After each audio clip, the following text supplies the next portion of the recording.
பஸரில் join பண்ணணும். பஸரோட ஒரு முனையை வந்து இந்த மெல்லிய கம்பிலையும் இன்னொரு முனையை வந்து இந்த பின்லையும் ஜாயின் பண்ணணும்.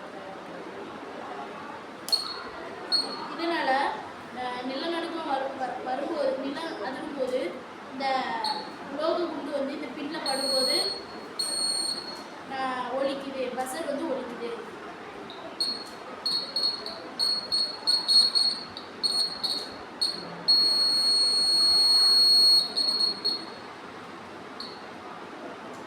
இதோட முக்கியத்துவம்னா உயிர் பாதுகாப்பு.